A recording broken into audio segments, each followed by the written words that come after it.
Chaos erupts as Flight 412 lands at JFK. Marcus Grant, a black billionaire, stands handcuffed in the aisle, blood dripping from his split lip, while Lena clutches their sobbing 7-year-old, Amara, in economy. Flight attendant Patricia Cole smirks, victorious, believing she's ousted frauds from first class. Passengers mutter, stunned yet helpless. It began as a simple boarding, but spiraled into racial profiling's ugly grip. The twist? Marcus owns Sky High Airlines. This isn't the end.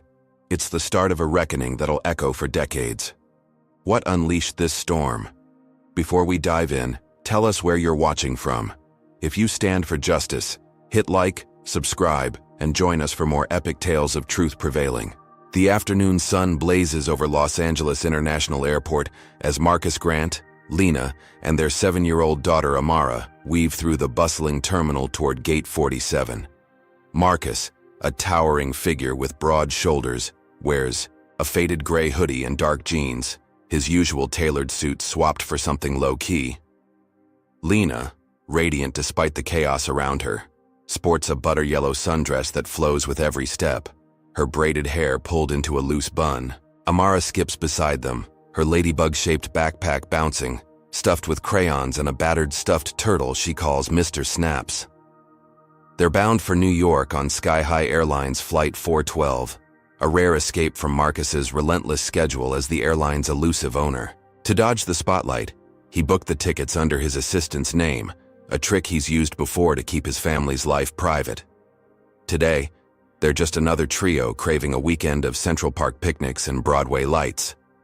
The first-class cabin of the Boeing 737 gleams as they step aboard, a cocoon of privilege wrapped in plush leather and muted gold tones. A silver-haired executive in a pinstripe suit sips scotch 2 rows ahead, his Rolex glinting under the overhead lights. Across the aisle, a woman with oversized sunglasses and a designer scarf, maybe a faded starlet, flips through a glossy magazine, her nails painted a violent shade of crimson. The air hums with quiet wealth, a world Marcus knows well but rarely flaunts. He guides Lena and Amara to their seats, 3A through C, his movements smooth and practiced. Lena settles Amara into the window seat, tucking the little girl's backpack under her feet, while Marcus hoists their single carry-on, a scuffed black duffel, into the overhead bin. Amara presses her nose to the glass, giggling at the tarmac, workers scurrying below like ants. "Look, Daddy, they're so tiny," she chirps, her voice a bright spark in the cabin's sterile hush. Marcus cracks a faint smile, the kind that softens his sharp jawline and ruffles her hair.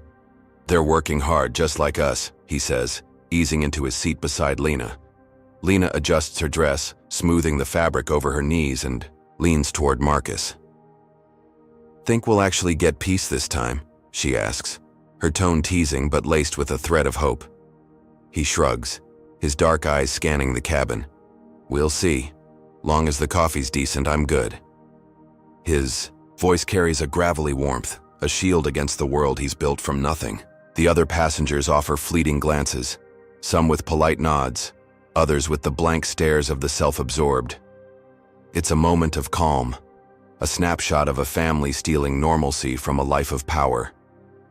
But that calm shatters when Patricia Cole steps into view. Patricia, 42, with a face carved from years of forced smiles, strides down the aisle, her navy uniform crisp as a blade. Her blonde hair sits in a tight bun, not a strand out of place, but her pale blue eyes glint with something sour. She's been with Sky High for 15 years, a gatekeeper of its first-class sanctum, and she prides herself on spotting trouble before it festers. Today, her radar pings hard as she locks onto the Grants. Marcus's hoodie, Lena's casual, elegance Amara's backpack. They clash with her mental checklist of who belongs here. Too black, too comfortable, too unlike the stiff suits and Botoxed faces she's used to serving. She pauses mid-step, her lips pressing into a thin, judgmental line, and adjusts her badge as if it's a crown. "Here we go," she mutters under, her breath barely audible, then turns to a junior attendant trailing behind her, a lanky kid named Ethan with acne dotting his cheeks. "Watch this," she says, her voice low and smug, like she's about to teach a lesson. Ethan blinks, unsure, but nods as Patricia pivots toward the Grant's row. Her heels click against the carpeted floor, a staccato warning shot. She stops, beside Marcus, her posture rigid, and clears her throat with theatrical precision. "Excuse me," she says, her tone sharp enough to slice through the cabin's hum. Marcus looks up, his expression neutral, one eyebrow lifting slightly. "Yes," he replies, his deep voice steady. Patricia forces a smile, but it's a brittle thing, cracking at the edges, her eyes betraying the contempt bubbling beneath. "May I see your boarding passes?" she asks, extending a manicured hand. The request drips with authority, but there's an edge to it, a challenge masquerading as routine. Lena shifts in her seat, her fingers tightening around Amara's tiny hand, but she stays silent, watching. Amara, oblivious, doodles on a napkin with a purple crayon, humming a tune from her favorite cartoon. Marcus doesn't flinch. He reaches into the pocket of his hoodie, pulls out 3 boarding passes, crisp and creased from travel, and hands them over with a polite nod. "Of course," he says, his calmness a wall Patricia can't crack. She snatches the passes, her fingers brushing his with a flicker of disdain, and studies them like a detective hunting for forgery. The names printed in bold black ink read, Marcus Grant, Lena Grant, Amara Grant, seats 3A, B, and C first class, confirmed. Everything checks out, but Patricia's gut churns. These 3 don't fit her picture of wealth, not the way the scotch-sipping exec or the scarf lady do. Her brows knit together, her lips pursing tighter as she flips the passes over, then back, searching for a flaw that isn't there. "First class," she says aloud, her voice faltering just enough to reveal her disbelief, as if the words taste wrong in her mouth. Marcus nods again, his patience unshaken. "Yes, these are our seats," he says, his tone even, measured, a quiet anchor in the storm brewing around them. Lena catches the flicker of irritation in his eyes, a spark he hides well, but one she knows from years of navigating spaces that question their presence. Patricia hesitates, her discomfort thickening the air like humidity before a downpour. She clutches the passes, her knuckles whitening, and forces another smile, this one more grimace than grin. "I need to verify something with the gate agent," she says curtly, her words clipped and final. "Please remain seated." Without waiting for a reply, she spins on her heel and marches off, her steps quicker now, tension radiating from her stiff shoulders. Ethan trails after her, casting a nervous glance back at the Grants. Lena leans closer to Marcus, her voice a soft hiss. "What's her problem?" she asks, her brown eyes narrowing as she tracks Patricia's retreat. Marcus exhales through his nose, a slow release of the pressure building inside him. "Same old story," he mutters, resting his hands on his knees. "She'll figure it out." His calm masks the storm he's weathered too many times, the assumptions that cling to his skin like damp clothes. Amara looks up from her doodle, a lopsided flower in purple ink, and tilts her head. "Is the lady mad, Mommy?" she asks, her voice small but curious. Lena forces a smile, brushing a curl from Amara's forehead. "No, sweetie, she's just confused," she says, though the lie sits heavy on her tongue. Marcus squeezes Lena's arm, a silent reassurance, but there's a tightness around his mouth now, a crack in his armor. The cabin buzzes softly as other passengers settle in, their brief nods replaced by sideways glances. A woman in a pearl necklace 2 rows back adjusts her glasses, peering at the Grants with thinly veiled curiosity. The exec with the scotch mutters something to his seatmate, a chuckle slipping out, too low to catch but loud enough to sting. Patricia's absence stretches, the seconds ticking by like a countdown. In the galley, she huddles over a counter, the boarding passes still in her grip, her mind racing. Ethan hovers nearby, shifting his weight from foot to foot. "They're legit, right?" he asks, his voice timid. Patricia scoffs, tossing the passes onto the counter. "On paper, maybe," she says, her tone venomous, "but I know who belongs here, and it's not them." Back in their seats, the Grants wait, a family caught in a spotlight they didn't ask for. Amara resumes her humming, her crayon scratching out petals, but Lena's grip on Marcus's hand tightens. She knows this isn't over, not by a long shot. Marcus stares ahead, his mind already turning, calculating. He's faced worse than a skeptical flight attendant, built an empire from scraps while others doubted him. But this time, it's not just about him. It's about Lena, Amara, the life he's fought to give them. Patricia's coming back, and when she does, she'll push harder. He can feel it in his bones, the way the air thickens before a fight. This is just the beginning. A spark about to ignite a blaze that'll consume everything in its path. Patricia Cole storms back into the first-class cabin of Sky High Airlines Flight 412, her heels pounding the carpet like a war drum, her pinched face flushed with a mix of triumph and unease. She clutches the Grant's boarding passes, her fingers creasing the edges, and stops beside Marcus, Lena, and Amara with a posture so stiff it could snap. The cabin's hum dips, eyes flickering toward her like moths to a flame. She clears her throat, louder than necessary, and pins Marcus, with a stare that could curdle milk. "There's been a system glitch," she announces, her voice sharp and syrupy with false regret.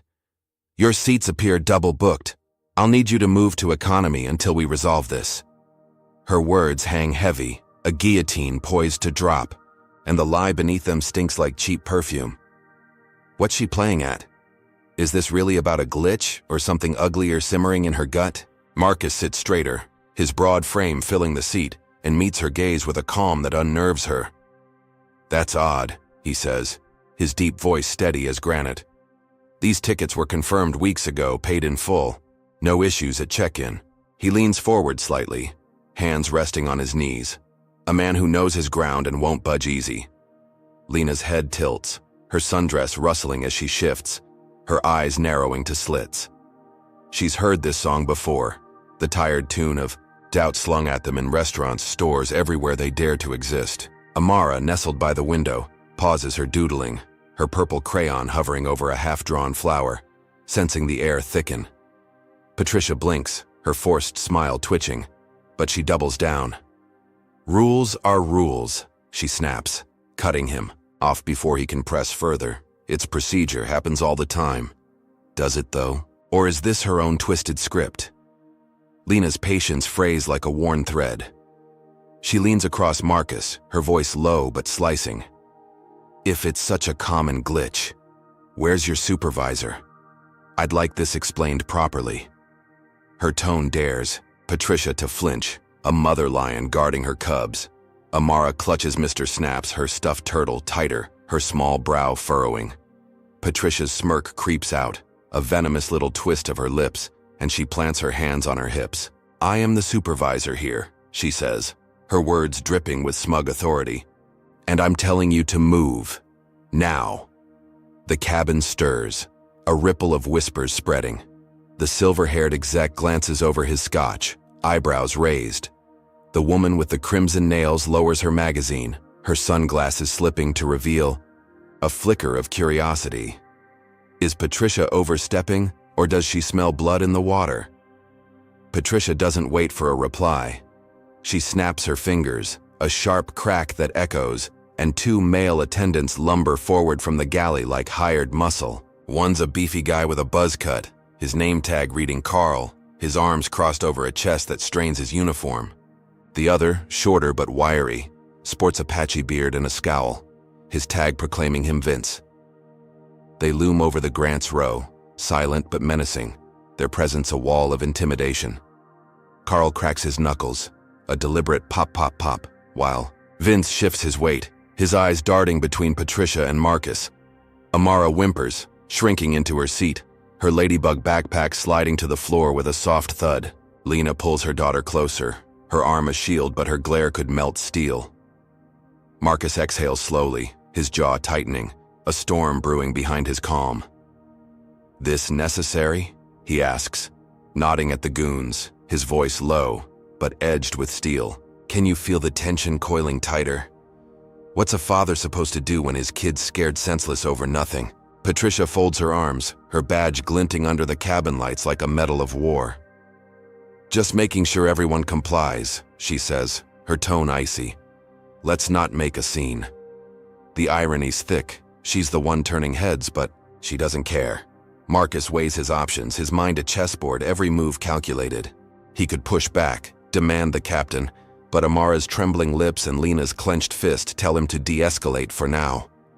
He rises, slow and deliberate, his 6'3" frame dwarfing Patricia, and gestures to his family. "Fine," he says, his voice a quiet thunder. "We'll move, but this isn't over." Lena scoops up Amara, cradling her against her chest, and grabs the backpack with a swift yank.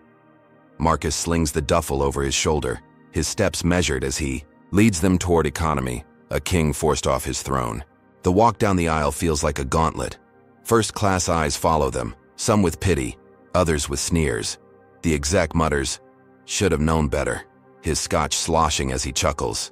The actress smirks, snapping a photo with her phone, the flash a brief stab of light. In economy, the seats are a downgrade, a cramped middle row squeezed between a snoring retiree and a college kid blasting music through leaky earbuds. Marcus eases Amara into the window seat, her small frame swallowed by the worn cushion, while Lena takes the middle, her sundress bunching awkwardly. He slides in last, the duffel wedged at his feet, his knees jammed against the tray table. The air smells of stale pretzels and recycled tension. Amara buries her face in Mr. Snap's, her sniffles muffled, and Lena strokes her hair, whispering, "It's okay, baby." But it's not, and they all know it. How does a family swallow this kind of insult and keep breathing? Marcus pulls out his phone, his fingers swift as he taps a message to his COO, a wiry genius named Tariq, who's been with him since the startup days. "Check Flight 412's crew. Trouble brewing," he types, hitting send with a flick of his thumb. The reply pings back almost instantly, a single word, "On it." He pockets the phone, his face unreadable, but his mind races. Patricia's smugness, the attendant's muscle, the passenger's snickers. It's a familiar script flipped uglier by the second. Lena catches his eye, her voice a whisper over Amara's head. "She's got no idea who she's messing with, does she?" Marcus shakes his head, a ghost of a smirk tugging at his lips. "Not yet," he says, his words a promise wrapped in shadow. Back in first class, Patricia adjusts her bun, her chest puffed with victory. She thinks she's won, sent the outsiders packing, restored her precious order. What's she banking on? That no one will push back? The plane taxis toward the runway, engines rumbling as the cabin settles into a tense quiet. Amara clutches her turtle, her doodle forgotten, while Lena stares ahead, her jaw tight enough to crack walnuts. Marcus leans back, his hoodie hood shadowing his eyes, but he's anything but relaxed. He's a man who's built a fortune from grit, faced boardrooms that sneered at his skin, and come out on top every time. This isn't about seats, it's about the same old fight, the one that's chased him from corner stores to corporate towers. Patricia's first strike landed, sure, but she's misread the game. She thinks they're pawns she can shove off the board. Does she really believe they'll stay down? Comment number 1 if you think Patricia's digging her own grave here. Hit like if you're raging at this injustice, and subscribe to see her world implode. Who's ready to watch Marcus flip this upside down? The fasten seatbelt sign blinks on, a soft chime cutting through the murmurs. Patricia struts back to the galley, her smirk a badge of honor, oblivious to the storm she's kicked up. Carl and Vince linger near the curtain, their bulk a silent threat, but their eyes flicker with unease. They're foot soldiers in her war, not generals, and something about Marcus's calm rattles them. In economy, the Grants sit shoulder to shoulder, a family under siege but unbroken. Marcus's phone buzzes faintly, a lifeline to the outside, and he glances at Lena. "Next move's ours," he murmurs, his voice a vow. What happens when a man with everything to lose decides he's had enough?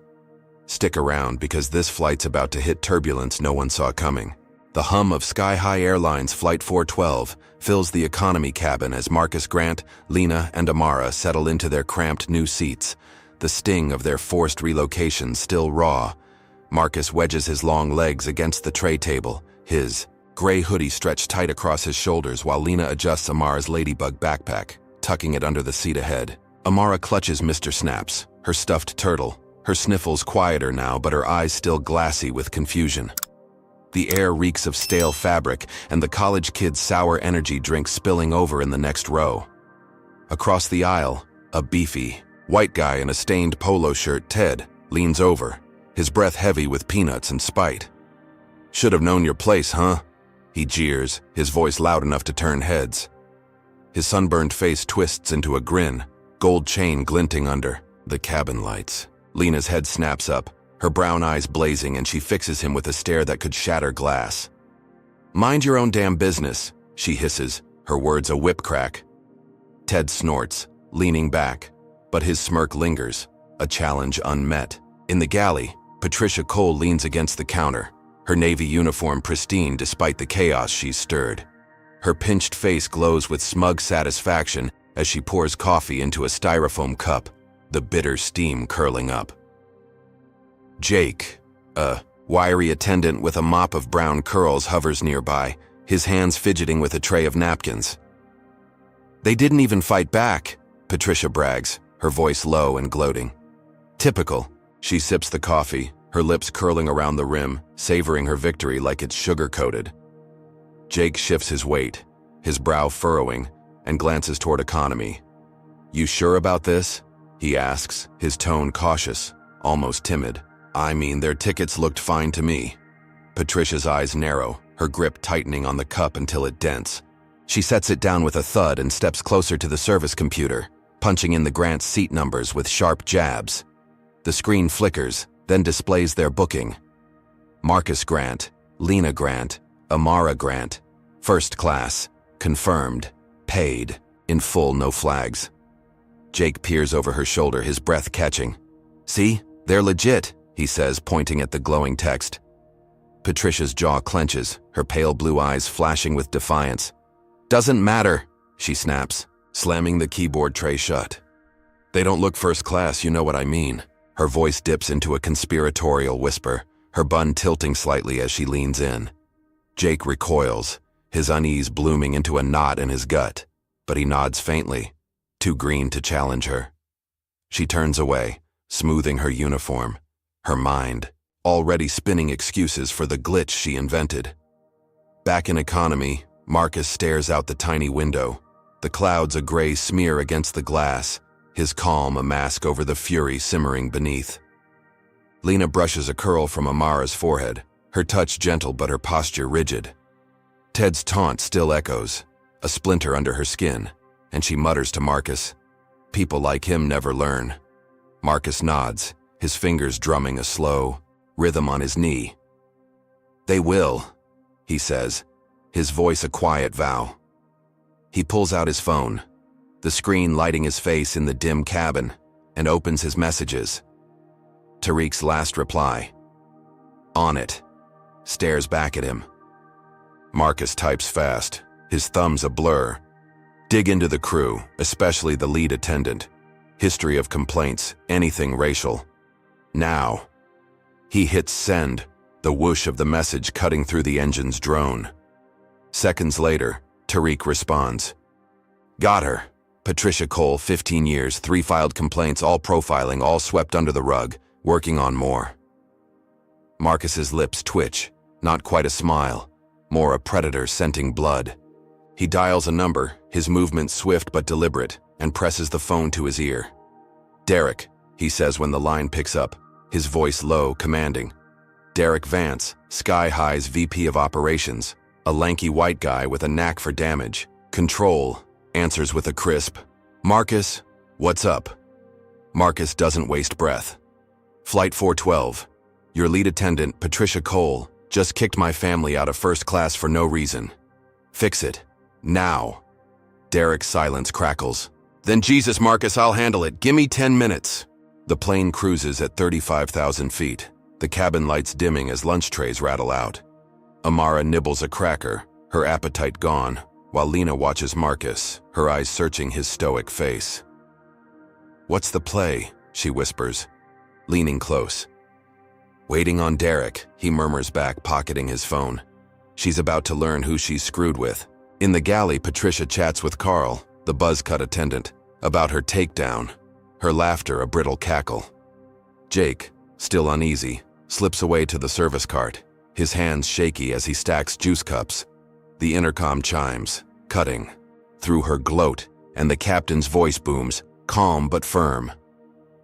"Ladies and gentlemen, a brief announcement. Mr. Grant and family, please return to your first-class seats immediately. We apologize for the inconvenience." The cabin erupts, a wave of gasps and murmurs crashing through. The exec with the scotch claps slowly, his Rolex clinking, while the actress lowers her sunglasses, jaw dropping. Economy passengers crane their necks, Ted's face twisting into a scowl as he mutters, "What the hell?" Patricia freezes, the coffee cup slipping from her hand to splatter across the galley floor, brown liquid pooling at her feet. Her smirk vanishes, replaced by a slack-jawed gape, her pale skin flushing red.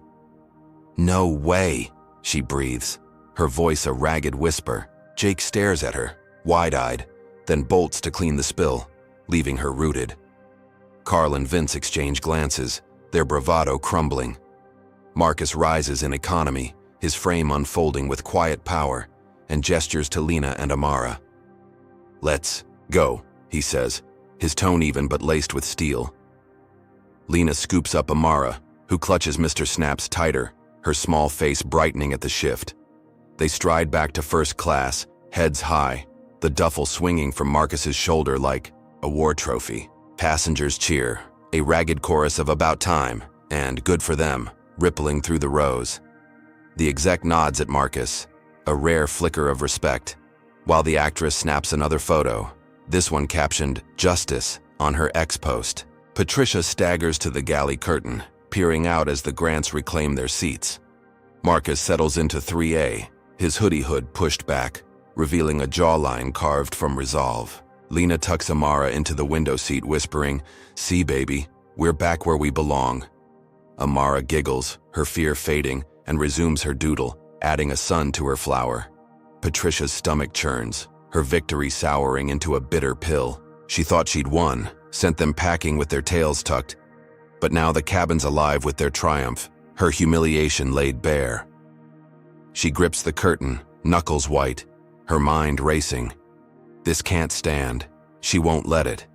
She ducks back into the galley, snatching a napkin from Jake's tray to dab her sweaty forehead, her breath hitching. Ted's voice echoes in her head, his taunt a spark to her rage. She needs an ally, someone to turn this around. She spots Ted, slouched in economy, his gold chain catching the light, and scribbles a note on a napkin. "I know people. We can fix this." She folds it tight and signals Carl, who's still hovering near the curtain, his buzz cut glistening with sweat. "Give this to the loudmouth in 12D, she mutters, shoving the napkin into his meaty hand. Carl nods, lumbering down the aisle, and slips it to Ted, who unfolds it with a grunt. His eyes light up, a nasty grin spreading as he pockets it. Patricia retreats to the galley phone, her fingers trembling as she dials a satellite line. "Roy," she says when the call connects, her voice a hiss.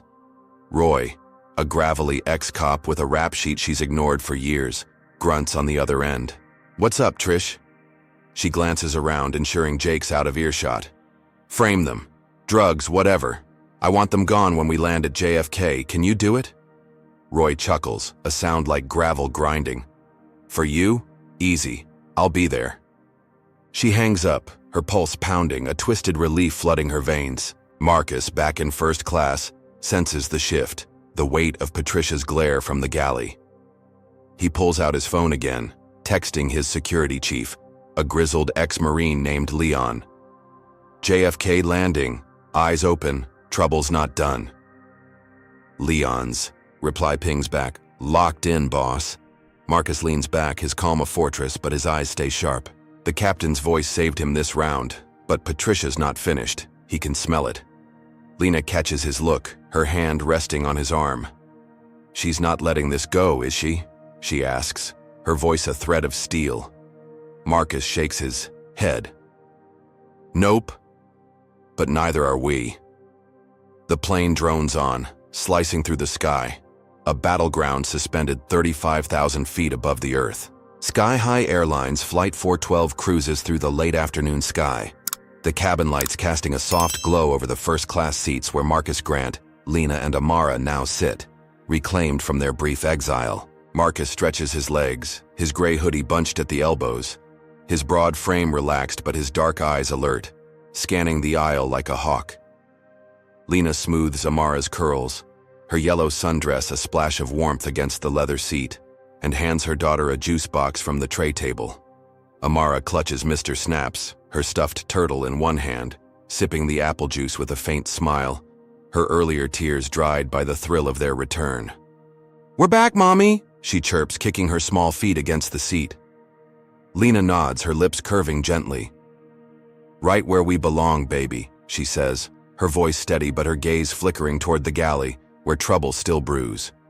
The cabin buzzes with a new energy, passengers stealing glances at the Grants, their reinstatement a quiet spectacle. The silver-haired exec in the pinstripe suit sets his scotch down, clapping 3 slow, deliberate times, his Rolex glinting with each motion.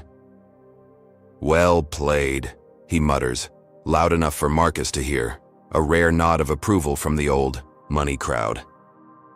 The actress with the crimson nails lowers her sunglasses, her phone flashing as she snaps a photo, her fingers dancing over the screen to post it. The image hits X seconds later, captioned, "Karma's a first-class ticket," racking up likes as the plane soars. A woman in a pearl necklace 2 rows back whispers to her companion, "They didn't deserve that nonsense," her tone sharp with sympathy. Marcus catches the exec's eye and dips his head slightly, acknowledging the gesture, but his focus stays razor-sharp.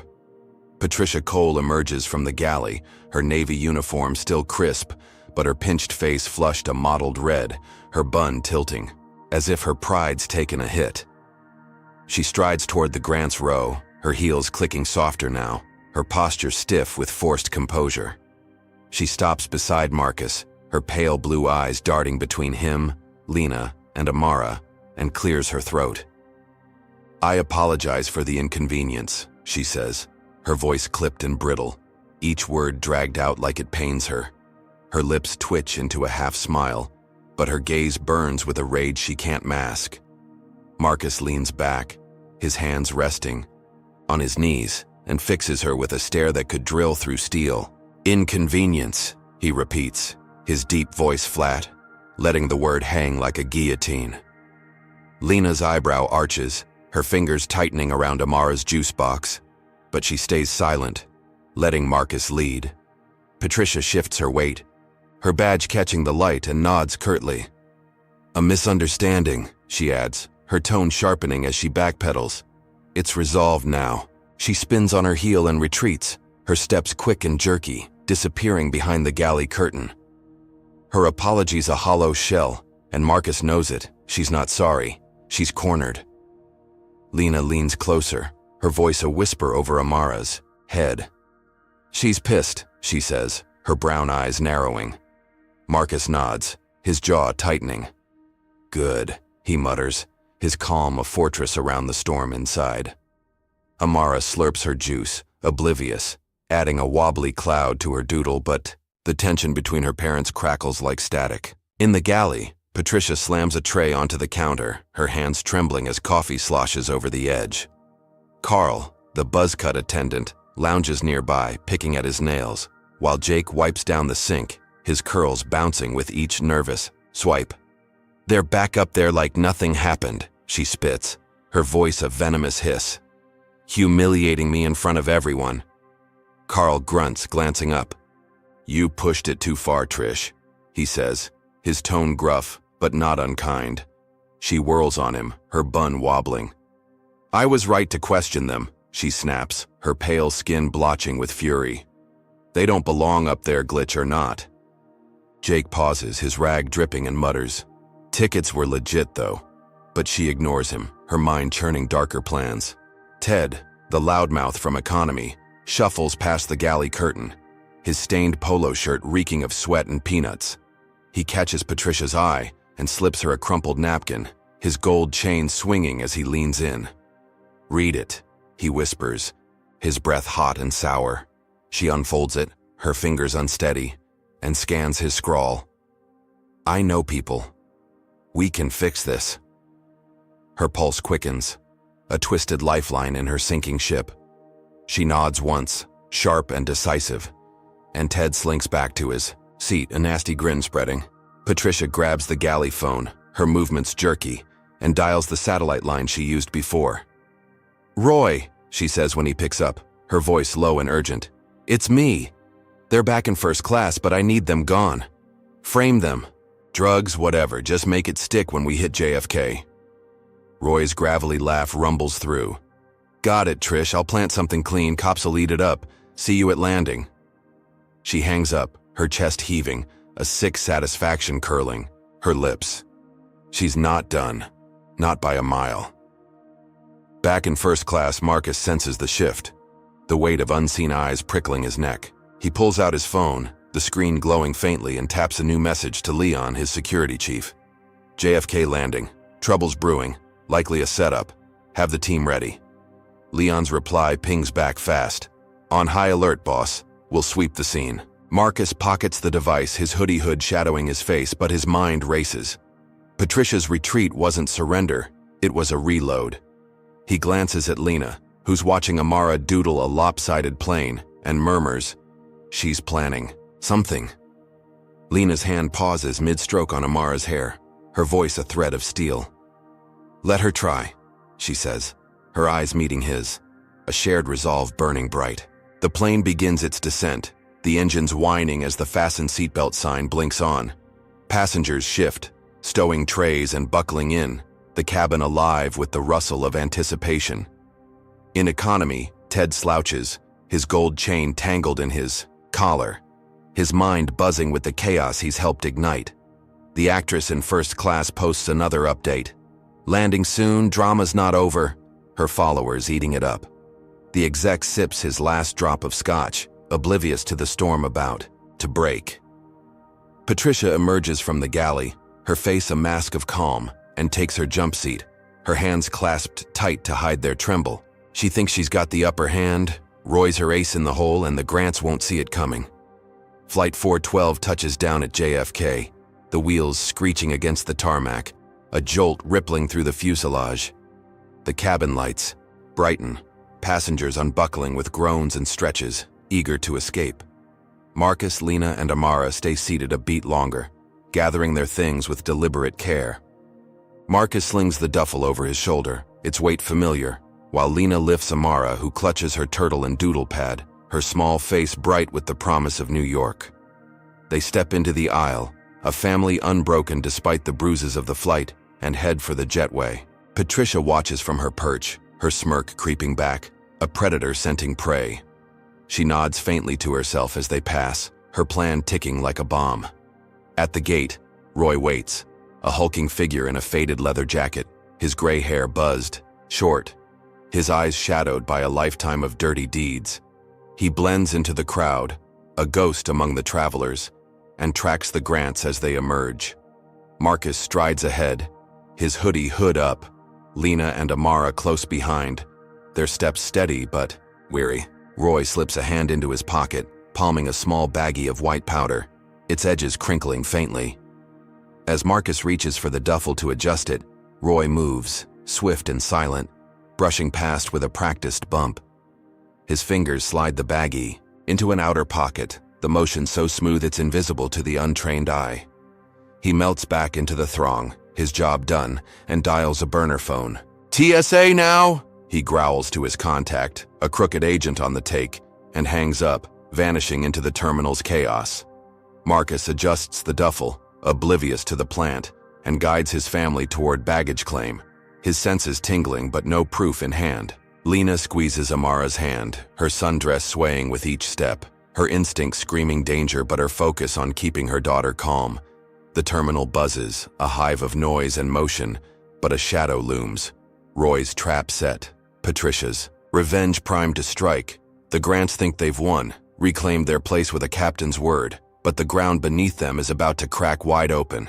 The terminal at JFK buzzes with late-evening chaos as Marcus Grant, Lena, and Amara step off the jetway of Sky High Airline's Flight 412, their strides steady but shadowed by an unseen weight. Marcus adjusts the scuffed black duffel on.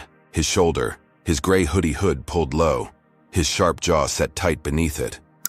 Lena grips Amara's small hand, her yellow sundress swaying as she navigates the crowd, her brown eyes scanning for threats she can't yet name. Amara clutches Mr. Snaps, her stuffed turtle, her ladybug backpack bouncing with each step, her earlier joy dulled by the flight's lingering sting.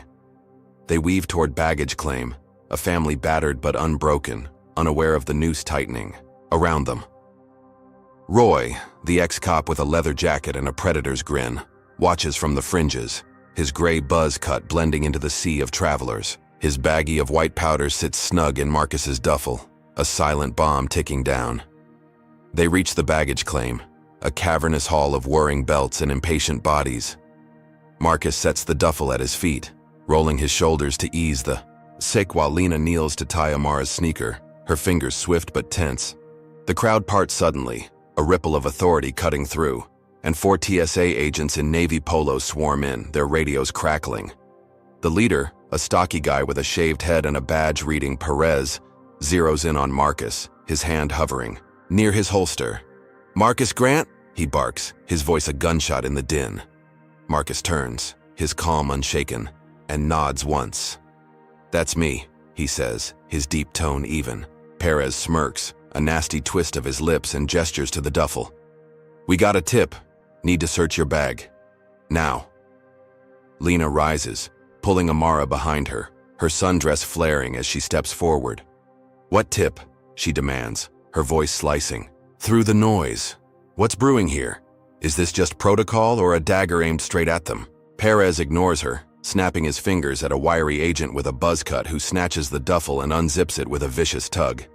His gloved hand dives in, rummaging past Amara's doodle pad and Marcus's spare hoodie, then freezes. He pulls out the baggie, the white powder stark against the black plastic, and holds it up like a trophy. "Well, well," Perez sneers, his eyes glinting with triumph. "Looks like we've got a problem." The terminal gasps, a collective inhale, travelers whipping out phones to film, their flashes popping like gunfire. Marcus's jaw tightens, a flicker of shock breaking his calm, but he recovers fast. "That's not mine," he says, his voice steel, stepping closer. Lena's scream rips through. "You planted that!" as Amara wails, burying her face in her mother's hip, Mr. Snaps dangling from her grip.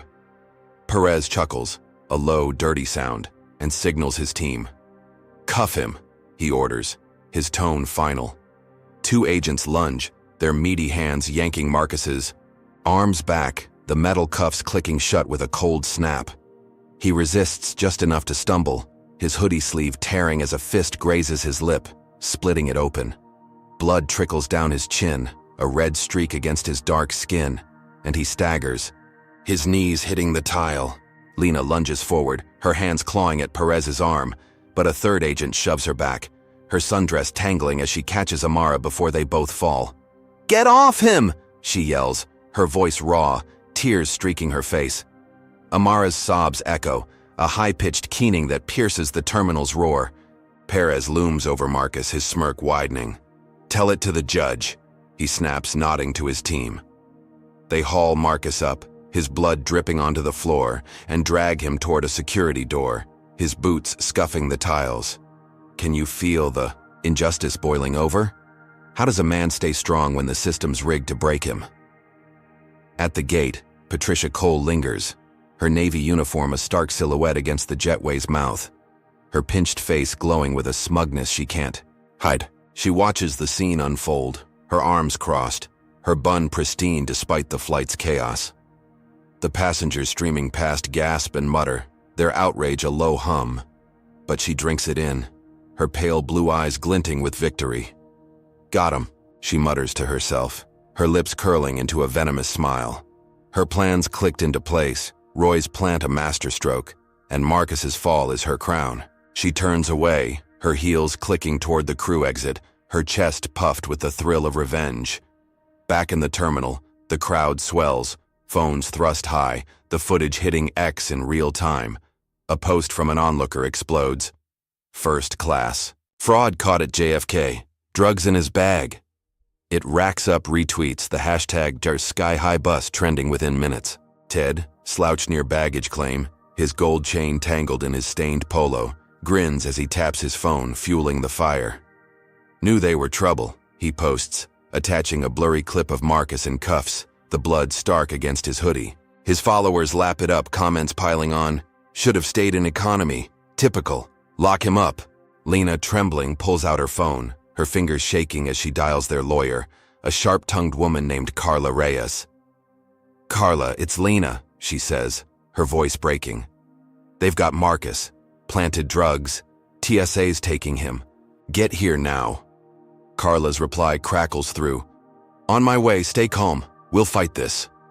Lena hangs up, clutching Amara tighter, her sundress damp with her daughter's tears. The agents disappear with Marcus, the security door slamming shut, a clang that echoes like a gavel. Marcus lands in a holding cell, a concrete box stinking of bleach and despair, his wrists chafed from the cuffs. Blood crusts on his lip, his hoodie torn at the shoulder, but his eyes burn with a fire that won't quit. He paces, 3 steps, 1 way, 3 back, his mind racing. Roy's plant was slick, too slick, and Patricia's stench is all over it.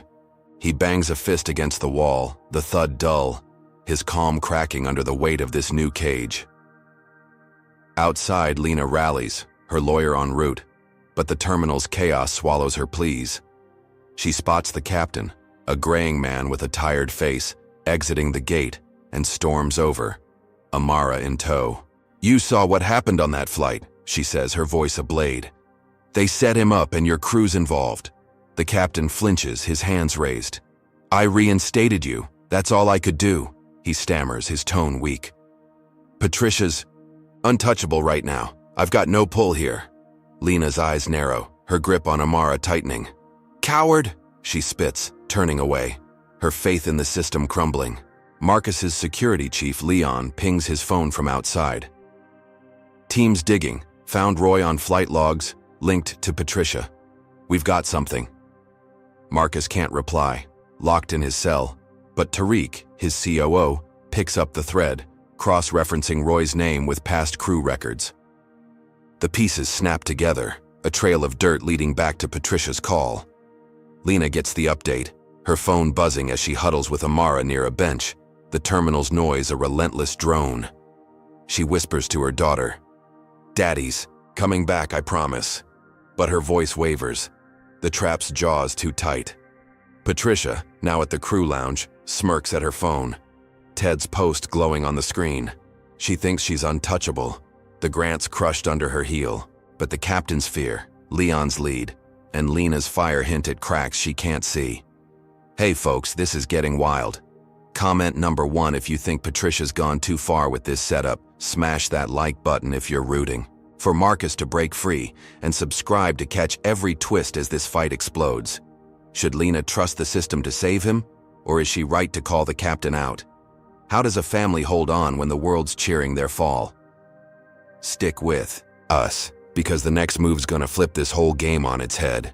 The glass doors of Sky High Airline's headquarters in downtown Manhattan slide open as Lena Grant storms through, her yellow sundress streaked with Amara's tears, her braided bun fraying from the chaos of JFK. Amara clings to her hand, "Mister," snaps dangling from her small fist, her ladybug backpack slung over one shoulder, her eyes red but dry now, a 7-year-old hardened by the night's ordeal. Beside them strides Carla Reyes, their lawyer, a wiry woman in a slate gray suit, her heels clicking like gunfire on the marble floor, her sharp jaw set with purpose. Lena's face is a mask of fury, her brown eyes blazing as she clutches a tablet. Loaded with evidence, call logs linking Patricia Cole to Roy, the ex-cop who planted the drugs. They barrel toward the executive suite, security guards parting like water before a blade, their radios crackling but their hands still. Lena's not here to ask. She's here to demand. They burst into the office of Harold Vance, Sky High's CEO, a lanky white man with thinning hair and a perpetual squint, hunched over a desk cluttered with papers and a lukewarm coffee mug. He jolts upright, his tie askew, as Lena slams the tablet down, the screen glowing with Roy's flight log and Patricia's satellite call timestamp. "Your flight attendant framed my husband," she says, her voice a low growl, each word a dagger. He's in a cell because of her and you're going to fix it. Harold's eyes dart to Carla, then back to Lena, his Adam's apple bobbing as he swallows hard. Mrs. Grant, let's take a breath here, he stammers, his hands fluttering like trapped birds. Carla steps forward, her tone ice cold. No breathing room, Harold. We've got proof. Suspend her, investigate, or we sue you into the ground. Amara stands silent, her small frame rigid, watching the adults wage war. Harold wipes sweat from his brow, his squint deepening as he scans the tablet, the evidence undeniable. Okay, he mutters, grabbing his phone with shaky fingers. He dials HR, his voice tight. Patricia Cole, lead attendant, flight 412, suspend her now pending investigation, move fast. He hangs up, slumping back, his face pale. She's off the roster, effective immediately, he says, meeting Lena's glare. We'll look into this, I promise. Lena's lips press thin, her trust in promises long gone, but she nods once, sharp and final. Carla jots notes on her legal pad, her pen scratching like a countdown. Lena scoops Amara into her arms, the girl's weight a grounding force, and turns to leave, her sundress swishing with each fierce step. Harold stares after them, his PR nightmare blooming into a full-blown crisis. At the precinct, Marcus Grant sits in a holding cell, his torn hoodie sleeve dangling, blood crusted on his split lip, his wrists raw from the cuffs now removed. He's out on bail, thanks to Carla's quick work, a cool $50,000, lighter but unbowed. He steps into the night, his broad frame battered but his eyes blazing with a fire that could torch steel. Lena waits outside, Amara asleep in her arms, her face softening as Marcus pulls them both close, his hoodie damp with precinct grime. We're suing, he says, his deep voice a vow, his breath warm against her ear. Sky high, Patricia. The whole damn system. Lena nods, her resolve mirroring his, and they climb into a waiting car, the city lights streaking past as they head home to regroup. Morning breaks, and news hits like a thunderclap. Sky high owner framed by own staff, screams across screens, X posts exploding with outrage, clips of Marcus in cuffs, blood dripping, go viral, hashtags like Touch a Justice for Grant trending as protests flare outside JFK's terminal, signs bob in the crowd, end racial profiling and Sky High's a lie, painted in bold red strokes, voices chanting Marcus's name. Lena watches from their Brooklyn brownstone, Amara coloring at her feet, the TV flickering with footage of the swelling unrest. Marcus paces, phone in hand, coordinating with Tariq and Leon, his team digging deeper into Patricia's dirt. She's done, he mutters, his jaw tight but the fight's far from over. Patricia, on forced leave, holes up in a Queen's dive bar, the air thick with cigarette smoke and regret. She slams a shot of whiskey, her navy uniform swapped for a wrinkled blouse, her bun unraveling into a blonde mess. Roy slouches beside her, his leather jacket creaking, nursing a beer, while Ted sprawls across the booth, his gold chain glinting in the dim light. He's not winning this, Patricia spits, her voice slurred but venomous, her pale blue eyes wild. Suspended or not, I'll bury him. Roy grunts, wiping foam from his lip. Cops bought the plant, Trish. He's toast. Ted leans in, his peanut breath sour, and grins. Let's smear him harder. Fake docs, say his money's all drug cash. I've got bots ready. Patricia's lips curl, a twisted spark igniting. Do it, she says, slamming her glass down, the crack echoing in the bar's din. Hours later, X lights up with a flood of posts, doctored PDFs claiming Marcus Grant's billions came from a cocaine empire, not Sky High. Billionaire or kingpin, one tweet reads, racking up retweets as bots amplify the lie. Ted's fingerprints are all over it, his account a cesspool of glee. Told you he's a fraud. The smear hits hard, Sky High's stock dipping 5 points by noon, a tremor shaking Marcus's empire. Investors whisper, analysts speculate, and the protests outside, JFK grow louder, some voices wavering, unsure who to believe. Marcus watches the chaos from his study, his torn hoodie swapped for a black sweatshirt, his split lip scabbing over. He dials Derek, the VP, his voice a low rumble. "Your attendant's burning us down, and you're letting it happen." Derek's reply crackles, panicked. "We're investigating, Marcus. I swear, just give us time." Marcus hangs up, his fist clenching. Time's a luxury he won't spare. Lena joins him, her sundress traded for jeans and a sweater, Amara napping upstairs. "They're hitting us where it hurts," she says, her voice steady, but her eyes dark, with worry. Marcus nods, pulling up the fake docs on his laptop, the forgery sloppy but effective. "They're desperate," he says, his fingers tracing the screen. "Means we're close." Tariq pings him, a message flashing. "Roy's got priors, linked to Patricia's past flights. Cops are circling." Leon follows. "Protests spooking the board. They're cracking." Marcus's lips twitch, a ghost of a smirk, the counterstrike gaining ground. But Patricia's not done. Her barroom plot a live wire, and Roy's calm a mask for the storm he's ready to unleash. In the dive bar, Patricia downs another shot, her hands trembling as Ted scrolls his phone, bots churning out lies like a factory. Roy cracks his knuckles, his gray buzz cut catching the neon glow, and mutters, "If this don't stick, we go harder." Patricia slams the table, her glass wobbling.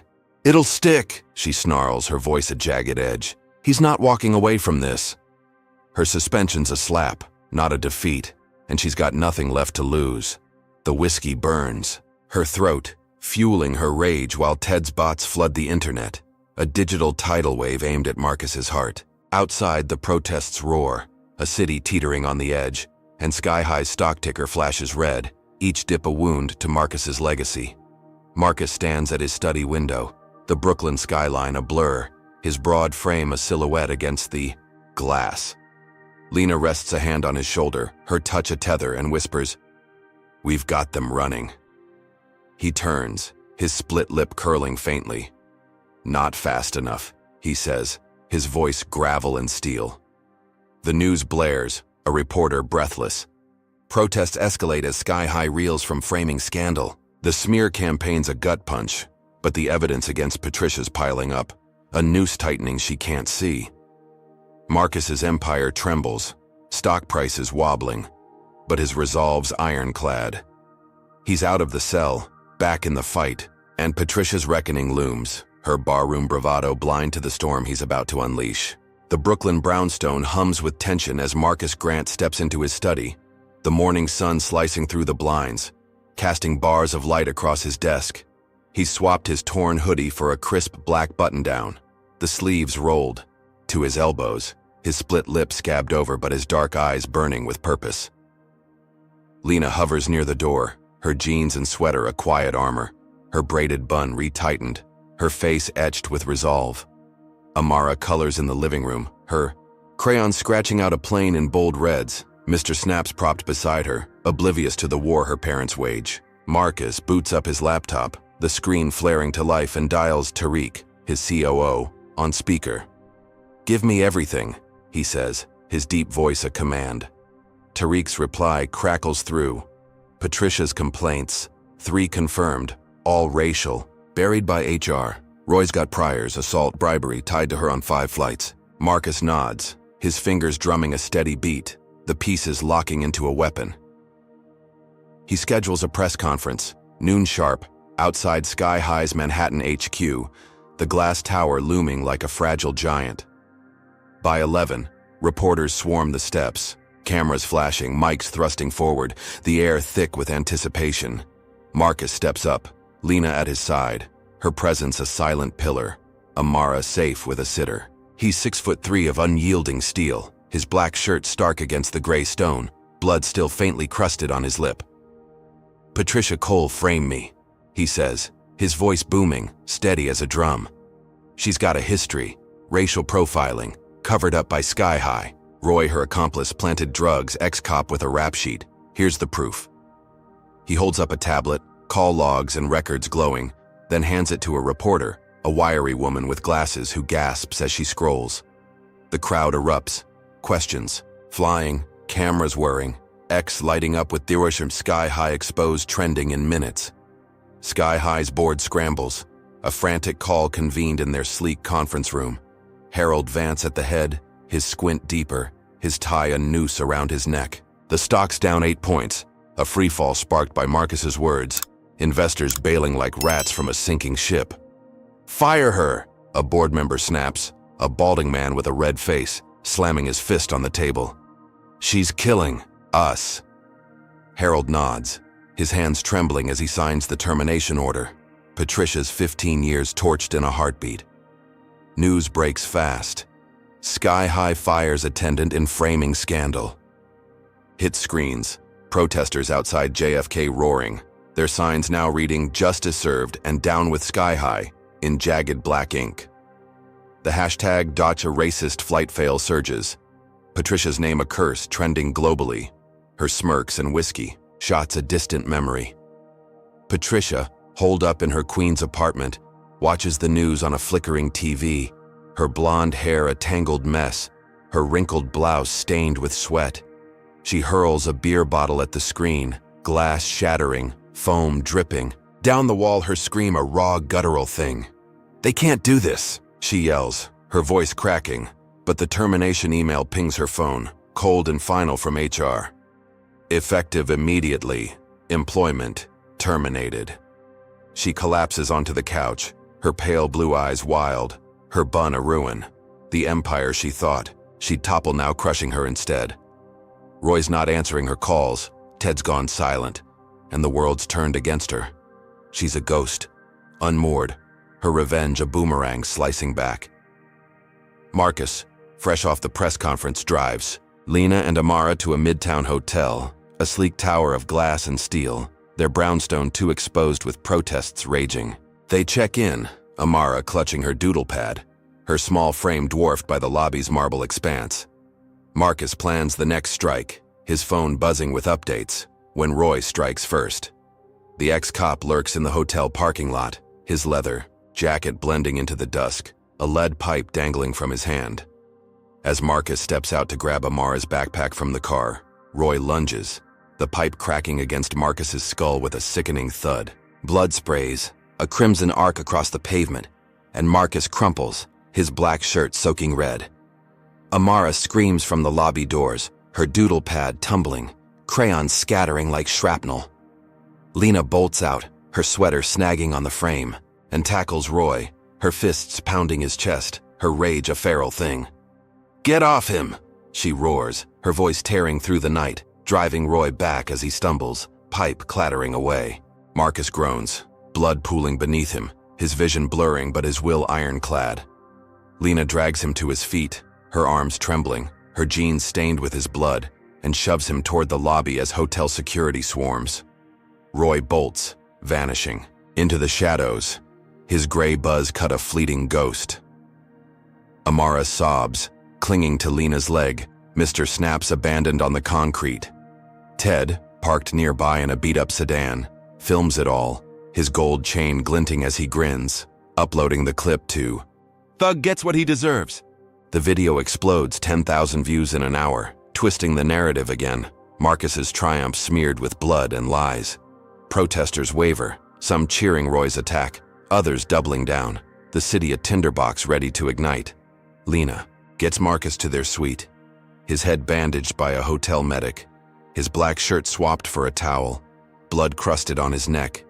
He sits, battered but breathing, his split lip curling into a grimace as Lena paces, her sweater torn, her eyes dark with fury. "They won't stop," she says, her voice a low burn. Marcus nods, wincing as he shifts and dials Harold from a burner phone, his tone steel despite the pain. "Your ex-attendant's goon just tried to kill me," he growls, blood flecking. His teeth. "Settle this or I burn Sky-high down." Harold's voice trembles through. "Marcus, please, we fired her, we'll pay, just don't sue." Marcus slams the phone down, his fist shaking, and looks at Lena. "No deal," he says, his deep voice a vow. They bleed for this. Tariq pings him. Roy's on CCTV, hotel's got it, cops are looped in. Leon follows. Boards panicking, stocks tanking, they're begging for mercy. Marcus's empire strikes back. His press conference. A sledgehammer. Patricia's firing a body blow. But Roy's attack twists the knife deeper. Lena kneels beside him, her hand on his, her jeans still damp with his blood. "We're close," she whispers, her resolve a mirror to his. Amara creeps in, her small hands clutching a fresh doodle, a plane with a jagged red streak, her eyes wide but trusting. Marcus pulls her close, his arm aching, and mutters, "We're not done, baby girl." The hotel room hums, a fortress under siege, the city outside a battlefield. Patricia, in her apartment, scrolls X, Ted's video looping on her cracked phone, her laughter a jagged edge as she downs another beer. "He's finished," she slurs, her blouse a crumpled heap, her pale skin blotched with rage. Roy's attack was her lifeline, a brutal counterpunch, and Ted spins, tilting the scales. She thinks she's clawed back control. The Grant's victory a mirage, she's shattered. But the cops are circling, Tariq's evidence piling, and Marcus's refusal to settle looms like a storm cloud. Harold, back at HQ, stares at the stock ticker, down 12 points now, his squint a permanent crease, his coffee cold. He dials the board, his voice hoarse. "He won't take the money," he says, his tie choking him. "We're screwed." The Empire's striking back, but the war's far from won. Roy's pipe a bloody warning of worse to come. Marcus lies, back, his head throbbing, blood seeping through the bandage, but his eyes stay open, fixed on the ceiling. Lena sits beside him, her sweater sleeve torn, her hand gripping his, their daughter's doodle a fragile anchor. "They hit harder every time," she says, her voice a thread of steel. Marcus turns, his split lip twitching. "So do we," he replies, his deep tone unyielding. The TV flickers, news replaying his conference, protesters chanting his name, but Ted's video gnaws at the edges, a lie spreading like wildfire. The board's cracking, Patricia's raging, and Roy's lurking, the fight escalating beyond the skies into a brutal, bloody reckoning. Marcus Grant sits in a sterile Manhattan hotel room, his head bandaged from Roy's pipe attack, blood seeping through the gauze, staining his black button-down a dark crimson. His split lip throbs, his broad frame hunched over a laptop, but his dark eyes burn with a relentless fire. Lena paces nearby, her torn sweater swapped for a navy blouse, her jeans still faintly smudged with his blood, her braided bun tight as her resolve. Amara naps in the next room, her doodle pad abandoned, Mr. Snaps tucked under her arm, the chaos of the past days etching shadows on her small face. Marcus types furiously, finalizing a lawsuit against Sky High Airlines, demanding $2 billion for negligence, defamation, and emotional distress. "They let this happen," he mutters, his deep voice a growl, his fingers slamming the keys. Lena stops, her brown eyes meeting his. "Make it hurt," she says, her tone steel, and he nods, hitting send to Carla Reyes, their lawyer, with a sharp click. The trial kicks off in a packed federal courthouse, a gray stone fortress buzzing with reporters and protesters spilling onto the steps, their signs screaming, "Justice for Grant," in bold black letters. Marcus takes the stand, his black suit, crisp despite the bandage peeking from his collar. His split lip a silent testament to Roy's brutality. Lena sits in the gallery, her navy blouse a quiet shield. Amara with a sitter, her presence a steady pulse beside Marcus's fight. Patricia Cole testifies first, her blonde hair pulled into a severe ponytail, her wrinkled blouse traded for a cheap blazer, her pale blue eyes darting as she spins lies. "He threatened me," she says, her voice quivering with fake fear, pointing at Marcus. "Said he'd ruin me if I didn't back off." Roy follows, his leather jacket swapped for a ill-fitting suit, his gray buzz cut slicked back, nodding along. "Saw him with the drugs myself," he lies, his gravelly tone slick with rehearsal. The jury, all white, 12 faces carved from skepticism, murmur approval, their nods a dagger in Marcus's chest. What's the truth worth when the deck's stacked from the start? Ted's video plays on a courtroom screen, Marcus crumpling. Under Roy's pipe, blood spraying, Amara's screams piercing the audio, a distorted loop that sways the jury further. Carla leaps up, her slate gray suit sharp as her voice, presenting the planted baggies airport CCTV, Roy's hand slipping it into the duffel clear as day. "This is the frame-up," she snaps, her pen jabbing the air. "Orchestrated by Cole and her accomplice.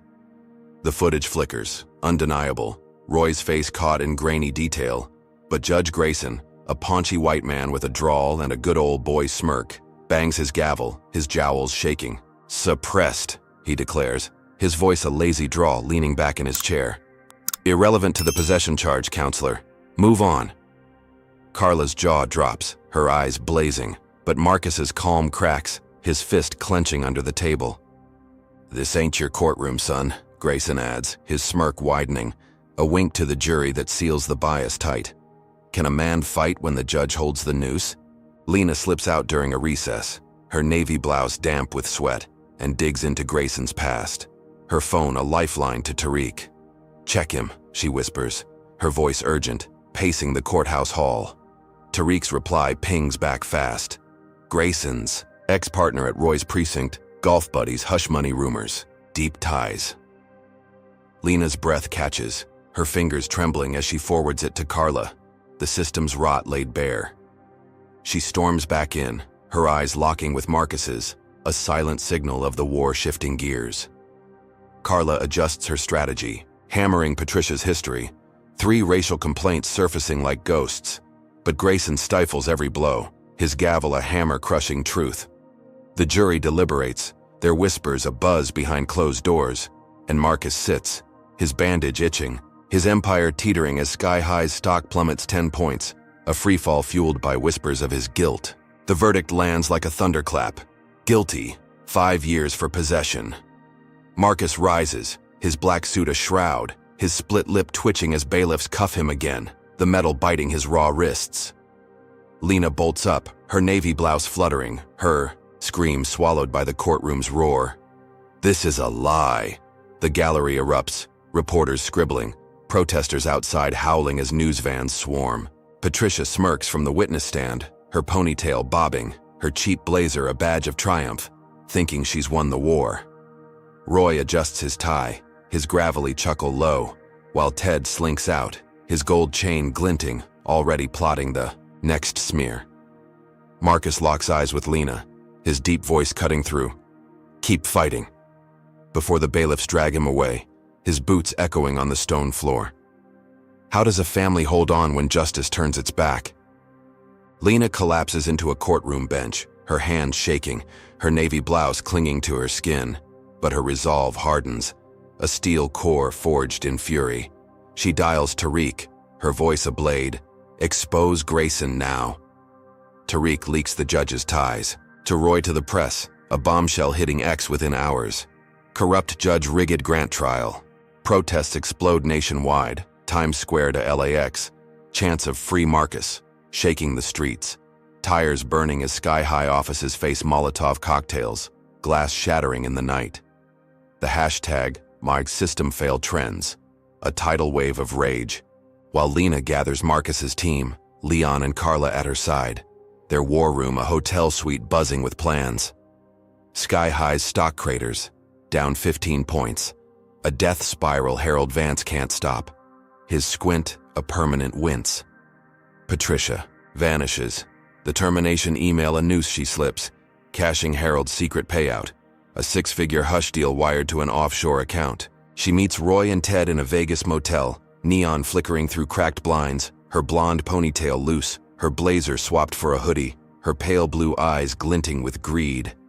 Extort Sky High next, she says, her voice a hiss, slamming, a tequila shot.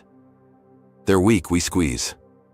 Roy nods, his leather jacket back cracking his knuckles, while Ted grins, his stained polo reeking. Bots already primed for the next lie. They think Marcus's conviction's their checkmate, his empire a carcass to pick clean. But Lena's leak's a wildfire, Grayson's name poison, and the feds stir, sniffing Roy's trail. Marcus lands in a Rikers cell, a concrete tomb stinking, of rust and despair, his black suit traded for an orange jumpsuit, his bandage gone, the gash on his head scabbing over. A guard, a beefy white guy with a shaved head, smirks. Big shot now, huh? And slams a baton into Marcus's gut, the blow doubling him over, blood trickling from his reopened lip. He gasps, collapsing to the cot, his wrists raw, but his eyes blaze, unbroken. You'll see, he mutters, his deep voice a vow through gritted teeth. Racial hatred dogging him even here. Lena's leak spreads, the press hounding Grayson, the jury's bias cracking open but the system's turned. A machine grinding Marcus down, his empire trembling as Sky High teeters on collapse. Yo, this is insane. Comment number 1 if you think Grayson's corruption proves the system's rotten. Hit like if you're screaming for Marcus to smash this trap, and subscribe to see this fight rip wide open. Should Patricia's crew keep pushing their luck, or are they blind to the storm Lena's brewing? Can a man rise when the jail bars clang shut?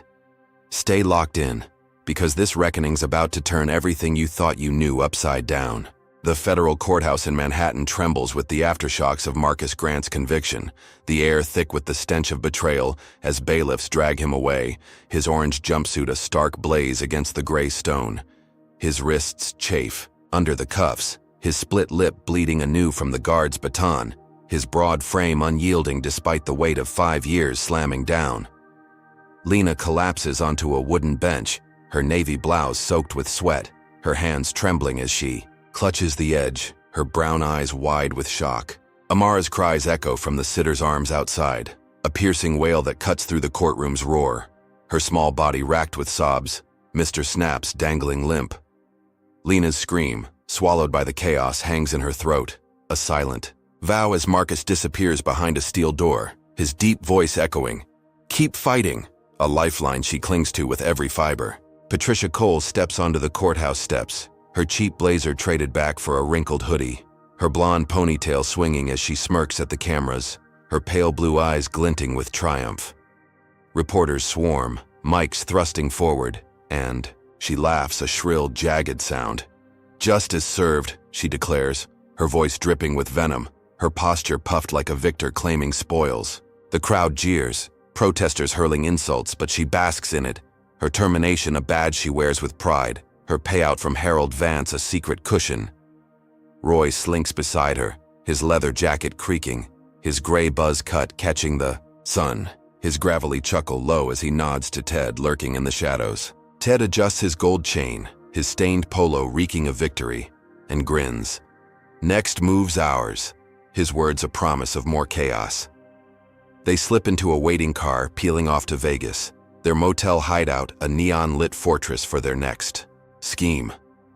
Lena rises from the bench, her navy blouse clinging to her skin, and dials Tariq, her voice a blade through tears. "Expose Grayson. Flood it now," she says, her tone unyielding, her braided bun a crown of defiance. Tariq acts fast, leaking Grayson's ties to Roy to every major outlet, a digital deluge hitting X and news feeds within hours. Corrupt, judge-rigged billionaire's trial. The story explodes, protests surging from coast to coast. Times Square's screens flashing Marcus's face, Los Angeles streets choked with marchers' chants of "Free Marcus," shaking the pavement. Tires burn outside Sky High's JFK office, flames licking the night sky, glass shattering as Molotov cocktails fly, a roar of rage against a system turned rotten. The hashtag, Churros System Fail, trends globally, a tidal wave of fury, while Sky High's stock craters, down 20 points. A death knell Harold Vance can't silence, his squint a permanent grimace. Patricia, Roy, and Ted hunker in their Vegas motel, the room stinking of tequila and stale smoke, neon flickering. Through cracked blinds, Patricia slams a shot, her hoodie sleeve stained, her blonde hair a wild tangle, and snarls, "Sky High's weak, we extort them next." Roy cracks his knuckles, his leather jacket slung over a chair, and nods. "They'll pay to keep us quiet." Ted scrolls his phone, his gold chain glinting, bots ready to churn out fresh lies, his grin a slash of malice. "Stock's tanking, they're desperate," he says, his peanut breath souring the air. They toast, glasses clinking, thinking Marcus's convictions their golden ticket, his empire a carcass ripe for plunder. Harold's payout, wired offshore, fuels their greed, a six-figure lifeline they'll stretch into millions. Blind to the Fed circling Roy's trail, Lena's leak a noose they can't feel. Marcus sits in a Rikers cell, the concrete walls slick with damp, the air heavy with rust and despair. His orange jumpsuit hangs loose, his bandage gone, the gash on his head a raw scab, his split lip crusted with fresh blood from the guards. Baton. The beefy guard looms again, his shaved head gleaming under the flickering bulb, his smirk a permanent carve. "Thought you were untouchable, huh?" he taunts, swinging the baton into Marcus's ribs. A dull crack echoing as Marcus doubles over, gasping, blood dripping onto the cot. He collapses, his wrists raw, his broad frame curling against the pain, but his dark eyes blaze.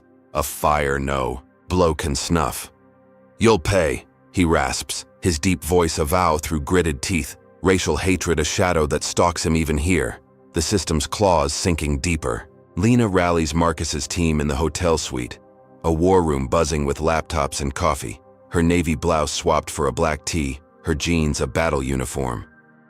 Carla paces, her slate gray suit wrinkled, legal briefs strewn across the table, while Leon, the grizzled security chief, pores over CCTV stills, Roy's face frozen mid-plant.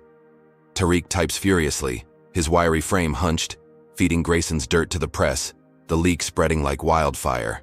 "Feds are sniffing," Leon says, his voice gravel, pointing at a report. "Roy's priors, linked to Grayson's old precinct."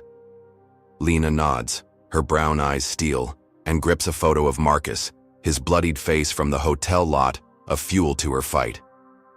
"Appeals filed," Carla adds, her pen slashing notes. "Grayson's toast if we push this." The TV blares, protests escalating, Sky High's logo torched in effigy, a nation's fury boiling over. Patricia's crew plots in Vegas, their motel a den of schemes, tequila bottles littering the floor. "We hit Sky High with blackmail," Patricia says, her voice slurred but sharp, her hoodie hood shadowing her wild eyes. "Threaten more leaks, fake docs, they'll cave." Roy grunts, his knuckles bruised. "I'll handle the muscle if they resist." Ted's phone glows, bots churning lies about Marcus's drug empire, his stained polo a badge of his filth. They think they're untouchable. Heralds pay out a shield, Marcus's cell a lock they've turned, but the feds close in, Grayson's name a poison spreading, and Lena's war room hums, a counterstrike they can't see. Sky High's stock plummets, down 25 points. A freefall Harold begs the board to stem, his voice hoarse. "He's killing us from inside."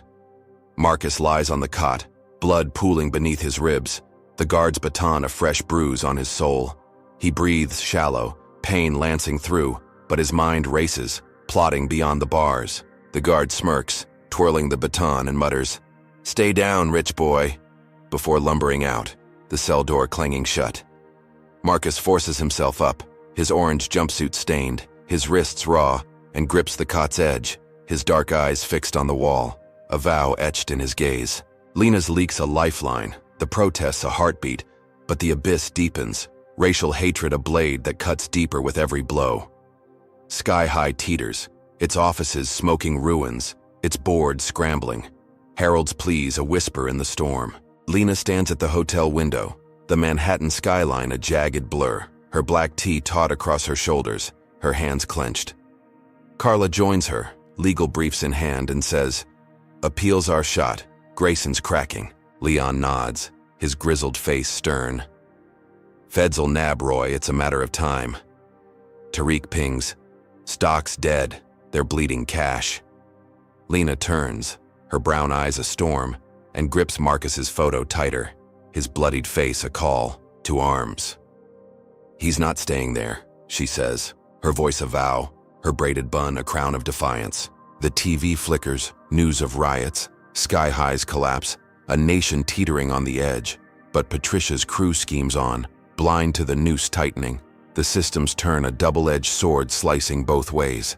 Marcus spits blood onto the cell floor, his ribs aching, his deep voice a whisper. Not yet. A promise to himself, to Lena, to Amara. The guard's footsteps fade. The protest's distant roar seeps through the walls, a pulse of hope in the dark. Lena's leak burns brighter, Grayson's corruption a crack in the machine. But the abyss yawns wider, racial hatred a weight that threatens to crush him. Sky High's empire crumbles, its stock a ghost, its board a panicked mob. And Patricia's laughter echoes in Vegas, a fool's triumph in a game she's already lost. The Rikers Island cell holds Marcus Grant like a vice, its concrete walls slick with damp, the air a stew of rust and hopelessness. His orange jumpsuit clings to his battered frame, the gash on his head scabbing over, his split lip crusted with blood from the guard's baton, his ribs bruised black beneath the fabric. He sits on the cot, his broad shoulders hunched, his wrists raw from cuffs long gone, but his dark eyes blaze with a fire no prison can quench. Lena's leak about Judge Grayson's corruption has hit the feds, a seismic crack in the system, and their probe kicks into gear, subpoenas flying, Grayson's golf buddies at Roy's old precinct sweating under the spotlight. The appeal lands, Carla Reyes's brief slicing through red tape, and within days Grayson's ousted, his drawl silenced, his good old boy smirk wiped clean by a federal order. Marcus walks free, the cell door clanging open, his boots scuffing, the floor, his limp a badge of survival, his spirit unbroken. Lena waits outside Rikers, her black tee taut, her jeans faded, her braided bun a crown of steel, Amara clutching her hand, Mr. Snaps tucked under her arm, her ladybug backpack swinging. Marcus emerges, his orange jumpsuit swapped for a gray tracksuit from Leon, his head unbandaged, the scab stark against his skin. Lena rushes him, her arms wrapping tight, her breath hitching as Amara buries her face in his leg, her small voice a whisper. "Daddy." He kneels, wincing at the pain in his ribs, and pulls them close, his deep voice a rumble. "I'm back, baby girl." Tears streak Lena's face, her brown eyes shining, but her resolve hardens, a vow shared in their embrace. Sky highs stock, craters, down 30 points, a death spiral Harold Vance can't stop, his resignation hitting the wire as the board scrambles, their glass tower a crumbling relic. Patricia Cole hides in a Vegas motel, the neon buzz a faint hum through cracked blinds, her blonde hair a greasy tangle, her hoodie stained with tequila and sweat, her pale blue eyes darting as news of Marcus's release flickers on a cheap TV. "No!" she breathes, her voice a ragged hiss, slamming a shot glass down, the crack echoing in the dim room. Roy's gone, nabbed by feds in a Reno dive bar, his leather jacket confiscated, his gray buzz cut bowed under cuffs, his priors a noose they've tightened fast. She dials his burner, static mocking her, and hurls the phone, plastic shattering, against the wall. Ted's vanished, his gold chain a ghost, his bots silent, leaving her alone, her empire of lies crumbling. She grabs her laptop, her fingers trembling, and hires a hitman from a dark web ad, a shadowy figure named Vic, promising death for $50,000 wired from Harold's payout. "Kill Marcus Grant," she types, her breath ragged. "Make it quick." The hit goes down at a Brooklyn rally, a sea of protesters chanting "Free Marcus" under a gray sky, signs bobbing. "System failed," in jagged red paint. Marcus stands on a makeshift stage, his gray tracksuit loose, his limp slight but his voice booming. "This ends now!" Lena's beside him, her black tee a banner. Amara safe with Leon backstage, her doodle pad clutched tight. Vic, a wiry man in a black cap, slips through the crowd, his pistol a cold weight under his jacket, his eyes locked on Marcus. He fires, a muffled crack lost in the chance, but Lena spots the glint, her instincts razor sharp, and dives, shoving Marcus aside. The bullet rips through her shoulder, blood blooming across her tee, and she collapses in Marcus's arms, her gasp a wet choke, her brown eyes wide with shock. Amara screams from backstage, a piercing wail, as Marcus cradles Lena, his hands slick with her blood, his deep voice roaring, "No!" The crowd erupts, chaos swallowing the rally, fists flying, signs swinging as protesters turn on Vic, his black cap torn away, his pistol kicked into the gutter. Leon charges through, his grizzled frame a bulldozer, and tackles Vic, pinning him as cops swarm, cuffs snapping tight. Marcus kneels, Lena's blood soaking his tracksuit, his split lip trembling. "Stay with me," he pleads, his voice breaking, her pulse faint under his fingers. Paramedics rush in, stretchers clattering, and haul her away, her black tee a crimson ruin, her braided bun unraveling as they load her into an ambulance, sirens wailing. Amara sobs in Leon's arms, her doodle pad forgotten, Mr. Snaps clutched tight, her small world shattering. Crowds riot, Sky-high planes torched at. JFK, flames licking the night sky, a rebellion rising from Lena's blood. Patricia watches from Vegas, the motel TV looping rally footage.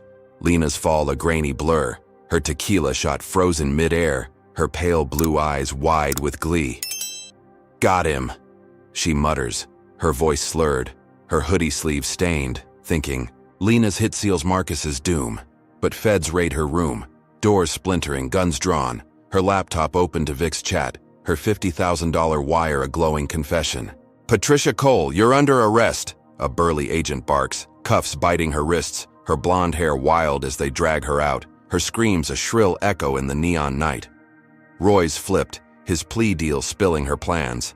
The hit a nail in her coffin she didn't see coming. Marcus rides with Lena to the hospital, his gray tracksuit drenched, his hands gripping hers, her blood sticky between his fingers, his dark eyes locked on her pale face. "You're not leaving me," he says, his deep voice a lifeline, her shallow breaths a fragile thread. Doctors swarm, wheeling her into surgery, her shoulder a mess of torn flesh, her black tee cut away, her braided bun loose on the gurney. Marcus stands in the hall, his limp pronounced, his split lip quivering. Amara clinging to his leg, her small hands trembling. Mr. snaps, a damp comfort. Sky High's collapse accelerates. Stock at 10 points, a ghost of its former self. Heralds, resignation a footnote, the board begging mercy Marcus won't give. Leon storms in, his grizzled face grim. Vic's singing, tied to Patricia. Feds have her. Tariq pings, stock's dead, they're bankrupt. Protests won't stop. Carla follows, her slate gray suit rumpled. Appeals solid. Grayson's, out, we've got leverage. Marcus nods, his dark eyes steel, blood crusted on his hands. Lena's life hanging by a thread. The hospital hums, a sterile fortress, while outside riots rage. Sky High's empire ash. Patricia's arrest a spark in the rebellion. He sinks to a chair, Amara in his lap, her sobs muffled, his deep voice a whisper. "We're not done." A vow to the chaos, to Lena, to the fight still burning. Patricia sits in a Vegas holding cell, her hoodie confiscated, her blonde hair a matted wreck, her pale blue eyes dull with shock, cuffs chafing her wrists. Roy's betrayal, Vic's capture, her hit a bust, the walls close in, her laughter silenced, her tequila dreams sour. Sky High's planes burn, protesters chants a distant roar, the rebellion rising from her ashes. Marcus's release a blade she can't dodge. Lena fights in surgery, her blood a rallying cry. Marcus's empire a phoenix stirring, the system cracking under the weight of its own rot. Marcus grips Amara tighter, her small frame a tether, his gray tracksuit stiff with Lena's blood, his split lip a scar of survival. Doctors rush past, their scrubs a blur, her fate a coin toss he can't call. Leon stands guard, his grizzled frame a wall, while Carla plots. Her brief's a weapon, Tariq's updates a lifeline. Sky High's collapse echoes, a titan felled, the rebellion a tide Marcus rides. Patricia's fall a step, not the end. He stares at the surgery doors, his dark eyes unblinking, his deep voice a murmur. "Hold on, Lena." A prayer in the storm, the abyss receding but the war far from won. The hospital corridor hums with sterile quiet as Marcus Grant sits beside Lena's ICU bed, his gray tracksuit stiff with her dried blood, his split lips scabbed, his dark eyes locked on her pale face. Her shoulders bandaged, a thick white wrap over the bullet wound, her black tee gone, replaced by a thin gown, her braided bun loose, strands spilling across the pillow. Machines beep, a steady rhythm, her chest rising faint but alive, her brown eyes fluttering open for a fleeting second. Marcus grips her hand, his broad fingers slick with her blood, his deep voice a whisper. "You're still here." A lifeline, in the chaos. Amara curls in a chair nearby, her ladybug backpack at her feet. Mr. Snaps clutched tight, her small frame dwarfed by the room, her eyes red but dry. A 7-year-old forged in fire. Doctors bustle past, their scrubs a blur, but Marcus's world narrows to Lena, her survival a spark in the dark. In Vegas, feds drag Patricia Cole from her motel cell, her blonde hair a wild tangle, her hoodie swapped for a gray jumpsuit, her pale blue eyes wide with panic as cuffs bite her wrists. Live TV captures it, cameras flashing, reporters shouting, "Flight attendant arrested in billionaire hit." Her screams pierce the feed, "I'm innocent." But the laptop seized from her room glows with evidence, the $50,000 wire to Vic, a neon confession. Roy's flipped, his plea deal spilling her every move, the hit on Marcus a plot she can't dodge. She thrashes, her ponytail whipping, but agents haul her to a van, her reckoning broadcast coast to coast, her empire of lies a smoldering ruin. Ted's nabbed in a Brooklyn dive, his gold chain tangled, his stained polo reeking, bots silent, conspiracy charges pinning him to Patricia's fall, his grin a ghost of bravado. Marcus watches the news on a muted hospital TV, Patricia's perp walk looping, her screams a silent farce, his split lip curling faintly, a flicker of triumph in his battered frame. Sky High Airlines collapses, its stock at 5 points. A carcass, bleeding cash, and Marcus sells his shares, a billion-dollar move that bankrupts it overnight. The glass tower in Manhattan a hollow shell. Protesters cheer outside, their chants a roar. Sky High's dead, in bold black spray paint across its doors. Flames licking the last planes at JFK, a funeral pyre for a rotting titan. Harold Vance vanishes, his resignation a footnote, his squint lost to obscurity, the board scrambling for scraps as the empire crumbles, ash in Marcus's wake. Lena stirs, her breath shallow, her brown eyes cracking open, meeting Marcus's gaze, a faint squeeze of his hand sparking hope. "We beat them," he says, his deep voice steady, blood crusted on his knuckles, his gray tracksuit a testament to their war. She nods, a ghost of a smile, her voice a rasp. Almost. Her strength a thread pulling her back. Amara climbs. Onto the bed, her small hands gentle, Mr. Snaps pressed to Lena's arm, her doodle pad forgotten, her trust a balm in the sterile air. Doctors hover, their charts a blur, but Lena's waking shifts the room, a family unbroken, their fight a flame that won't die. Marcus brushes her loose braids, his touch tender, his dark eyes softening, the abyss receding with every beep of her pulse. Patricia's trial flashes on TV, a Vegas courtroom packed, her gray jumpsuit a shroud, her blonde hair limp, her pale blue eyes dull as prosecutors pile evidence. Roy's testimony a sledgehammer, Vic's confession a nail. She sobs, her voice cracking. "I didn't mean it." But the jury's stone-faced, all 12 staring through her lies, her hit a death sentence she can't outrun. Marcus watches from the hospital, his gray tracksuit swapped for a fresh black sweatshirt, his limp easing, his split lip a scar of survival. The sentence lands, life without parole, and Patricia collapses, her wails a hollow echo, her ponytail a tattered flag. Justice a blade she forged herself. Ted's hit with 10 years, his gold chain confiscated, his bots a memory. Grayson indicted, his drawl silenced, the system's rot peeled back layer by layer. Sky High's end ripples, news ticker flashing. Airline bankrupt, Grant sells out. A final blow Marcus delivers with cold precision, his billion-dollar exit a guillotine drop. Protesters dance in the streets, Brooklyn to LA, their signs now victory, in bold red strokes, tires burning in celebration, not rage. Marcus sits by Lena, her hand warmer, her brown eyes brighter, her voice a whisper. "We did it." He nods, his deep voice a rumble. Not all of it. His gaze shifting to the TV, a leaked memo flickering. Sky High's board knew of Patricia's bias, years of complaints buried, a deeper villain unmasked.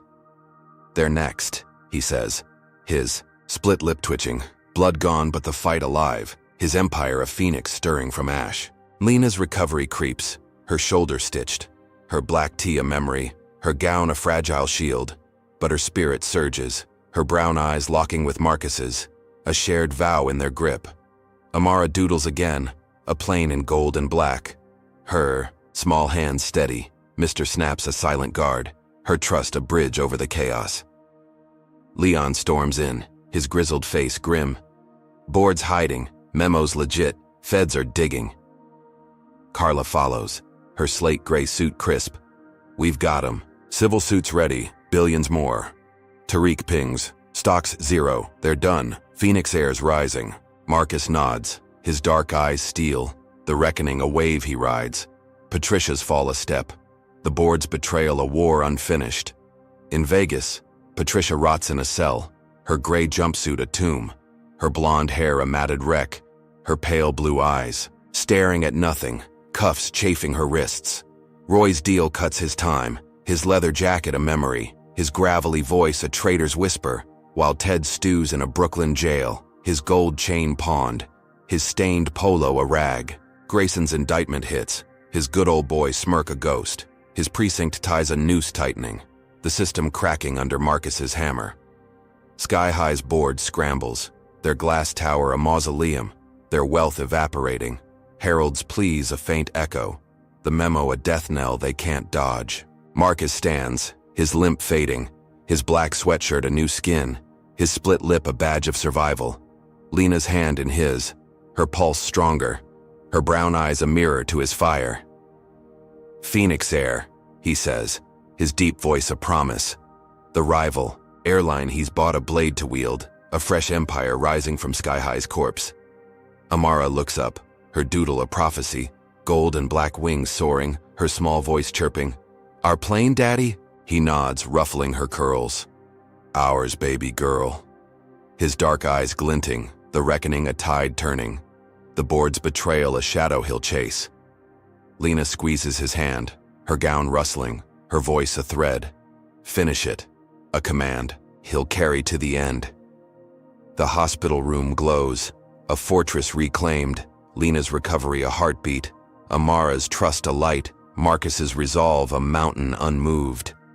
Leon plots, his grizzled frame tense. Feds'll raid the board memos. Gold. Carla sharpens her briefs, her slate gray suit a weapon. They'll pay. Every cent. Tariq's updates hum. Phoenix Air's trending. They're scared. Marcus stares out the window. The Manhattan skyline a jagged promise. His black sweatshirt taut. His split lip a scar.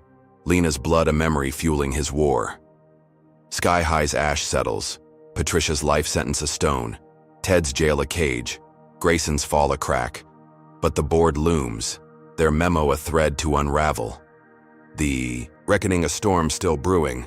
The hospital room glows with a quiet triumph as Lena Grant sits propped against pillows, her shoulder bandaged, her thin gown replaced by a loose black sweatshirt, her brown eyes bright with a fire rekindled.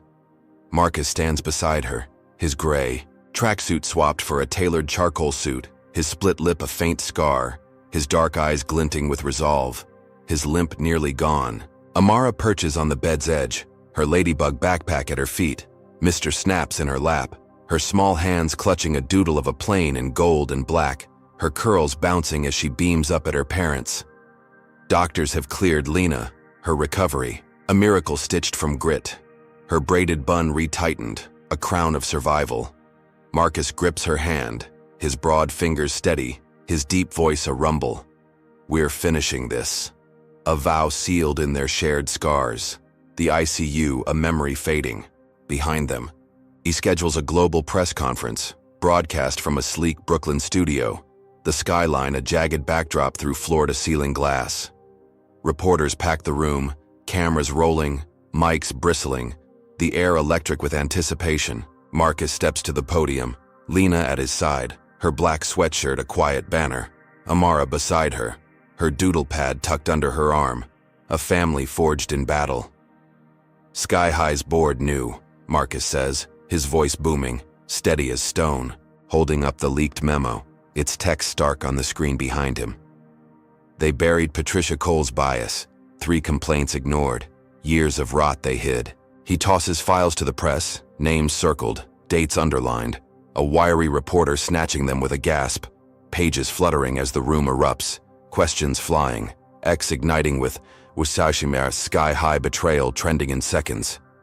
Feds move fast, raiding private, jets mid-flight, cuffing board members in tailored suits, their pleas drowned by jet engines as cameras catch every flinch. Harold Vance's successor, a slick exec named Roger Tate, begs mercy from a Gulfstream window, his tie askew, his squint a pale echo of Harold's, but agents haul him out, his cuffs glinting in the sun. 5 others fall, their wealth a ghost, their glass tower a mausoleum, the memo a noose they can't slip. Marcus watches from the studio, his charcoal suit crisp, his split lip a badge, naming names with cold precision. Roger Tate, Ellen Pierce, they greenlit this hell. His deep voice a blade, Lena's nod a silent hammer, Amara's trust a light in the storm. Sky High's ash settles, its bankruptcy a footnote, the board's arrest a thunderclap ending their reign. Marcus pivots, his dark eyes blazing, and reveals his masterstroke. I've bought Phoenix Air, Sky High's rival, with their own corpse. The screen shifts, a sleek jet in gold and black taxiing at JFK, its wings a phoenix rising, his family's new empire born from the wreckage. We run it now, he says, Lena stepping forward, her black sweatshirt bold, her voice a thread of steel, no bias, no lies, just flight. Amara beams, her doodle a prophecy fulfilled, her small voice chirping, "Our plane," as the crowd cheers, reporters scribbling, the world watching a titan reborn. Phoenix Air trends, its stock, soaring, a $1 billion leap overnight. Marcus's genius a tide turning decades of pain into gold. The Grants a dynasty unbowed. Patricia Cole rots in a Vegas prison, her gray jumpsuit a shroud, her blonde hair a matted wreck, her pale blue eyes staring at bars, life without parole, a stone crushing her screams.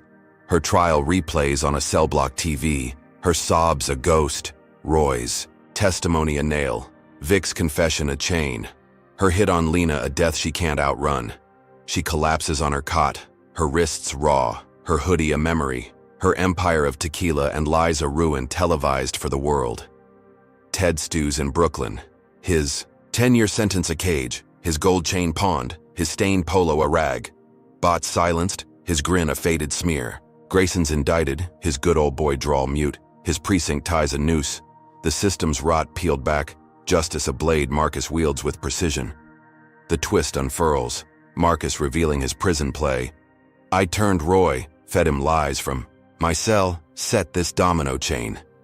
His dark eyes glint, his split lip curling, a chess master's gambit laid bare, the orange jumpsuit a disguise for his brilliance. Riker's a board he flipped. Lena's jaw drops, her brown eyes wide. You planned this in there? She asks, her voice a mix of awe and pride, her black sweatshirt a banner of their shared war. He nods, his deep voice steady. Every move, every fall. I saw it, his broad hand gripping hers, Amara giggling. Daddy sneaky, her trust a spark in their triumph. The press gasps, cameras whirring, X exploding with Marcus mastermind, the world stunned by a man who turned bars into a throne. Phoenix Air's first flight takes off, a gold and black jet soaring from JFK. The runway a ribbon of hope, passengers cheering, the Grants aboard, their seats a reclaiming of the skies. Marcus sits by the window, his charcoal suit sharp, his split lip a scar of survival. Lena beside him, her black sweatshirt swapped for a gold blouse, her shoulder stiff but healing. Amara at the window, her doodle pad open, sketching wings in gold crayon. Mr. Snaps propped beside her. This is ours now, Lena whispers, her brown eyes meeting his, her braided bun a crown, their empire a phoenix soaring from Sky High's ash. The jet climbs, 35,000 feet, clouds parting, a symbol of triumph over decades of pain. Racial scars a shadow they've outflown, the board's arrested remnants beg from cells. Roger Tate's pleas a whimper, Ellen Pierce's wealth a ghost, their jets grounded, their power dust. Sky High's logo fades, its planes scrapped, its glass tower a relic, the memo they're undoing. Marcus's hammer a final blow, Patricia's life sentence locks, her gray jumpsuit a tomb, her blonde hair a wreck, her pale blue eyes dull, her screams a memory. Ted's jail a footnote, Grayson's fall a crack sealed shut. Phoenix Air rises, its stock a rocket, its jets a fleet, Marcus's $1 billion flip a lesson carved in gold. Lena's grit a pillar, Amara's trust a future untainted. Marcus leans back, his charcoal suit creasing, his dark eyes scanning the sky, his split lip a faint line. Lena's hand in his, her gold blouse a quiet victory. Amara's doodle, a map of their rise. We did it, he says. His deep voice a rumble, blood gone, scars a story, their family a fortress unbreached. Lena nods, her brown eyes soft. For us, for everyone. Her voice a vow, her shoulder aching but strong. Their flight a reclaiming of dignity stolen too long. Amara presses her nose to the glass. Look, Daddy, we're flying. Her small voice a bell, her gold plane a prophecy, their empire a beacon in the clouds. Leon texts from the ground. Board's done, Feds own 'em, Phoenix Air's king. Carla follows. Civil suits billions, they're broke. Her slate gray suit a memory of War I. Tariq pings. Stocks gold, world's watching. His wiry genius a spark in their rise. Marcus pockets his phone, his broad frame relaxed, his dark eyes glinting, the jet a throne he's claimed. Lena's touch a tether, Amara's joy a crown. Sky High's ash drifts, Patricia's cell a tomb, Ted's cage a whisper, Grayson's noose a knot, the board's fall a reckoning, the memo a ghost they've slain. The jet soars, gold and black wings cutting the sky, passengers silent, awed. The Grants a vision of triumph, their scars a map of battles won, racial hatred a shadow they've burned away. Marcus looks at Lena, her gold blouse glowing, her brown eyes a mirror. This is just the start, he says, his deep voice a promise, her nod a pact. Amara's giggle a future unfolding. Phoenix Air flies, $1 billion Phoenix, its runway, a scar healed, its skies a canvas of justice. The Grants a dynasty rising from decades of pain. Their flight a stunning reversal, a victory carved in gold and black. Flight attendant kicks black billionaire family off plane, finds out they own the airline. Delivers a gut-punching tale of resilience against systemic racism. Marcus, Lena, and Amara Grant's journey teaches us that prejudice can strike anywhere, even 35,000 feet in the air, but it's the fight back that defines victory. The first lesson, never judge worth by appearance. Patricia Cole's snap decision sparked a war she couldn't win, proving bias blinds more than it reveals. Second, power isn't just wealth or status. It's the courage to stand tall when the system tries to crush you. Marcus turned a prison cell into a chessboard, flipping Roy to topple his enemies, showing strategy trumps brute force. Third, unity fuels triumph. Lena's grit and Amara's trust held their family steady, a reminder that love outlasts hate.